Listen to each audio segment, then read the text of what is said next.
നിങ്ങൾ എന്തു പറയും? അയാൾ നിങ്ങളെ തല്ലിയിട്ടില്ല, ഒച്ച എടുത്തിട്ടില്ല. ഇതൊരു കോൺട്രോവേഴ്ഷ്യൽ ടോപ്പിക് ആണ്. നിങ്ങളെ ശാരീരികമായിട്ട് ഉപദ്രവിക്കുകയും നിങ്ങളെ ഫിസിക്കലി അബ്യൂസ് ചെയ്യുന്നവർ മാത്രമല്ല മോശം പാർട്ട്നേഴ്സ്. അത് നിങ്ങളെ ഇമോഷണലി ബ്രേക്ക് ചെയ്യുന്നവരാണ്. അത് നിങ്ങൾക്ക് മറ്റുള്ളവരോട് പറയാൻ പോലും പറ്റില്ല.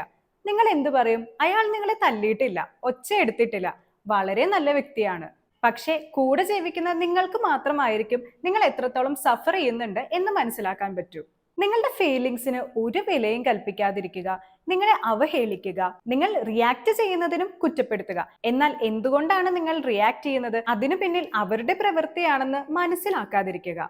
എന്നിട്ട് മറ്റുള്ളവർ ഇവരെ വാനോളം പുകഴ്ത്തും. നിന്റെ ഭാഗ്യമാണ് ഇങ്ങനെ ഒരാളെ കിട്ടിയത് എന്നൊക്കെ പറഞ്ഞ് നിങ്ങൾ അവിടെ ഒറ്റപ്പെട്ടു പോകും. കാരണം നിങ്ങൾ അനുഭവിക്കുന്ന പെയിൻ അവർക്ക് മനസ്സിലാക്കിക്കാൻ നിങ്ങൾക്ക് സാധിക്കില്ല. നിങ്ങളുടെ കയ്യിൽ തെളിവുകളുമില്ല, നിങ്ങളെ തല്ലിയ പാടുകളുമില്ല. പക്ഷെ ഓരോ ദിവസം കഴിയും തോറും നിങ്ങൾക്ക് നിങ്ങളെ തന്നെ നഷ്ടപ്പെട്ടുകൊണ്ടിരിക്കും. ഇതൊരു ഹെൽത്തി റിലേഷൻഷിപ്പ് ആയിട്ട് നിങ്ങൾക്ക് തോന്നുന്നുണ്ടോ?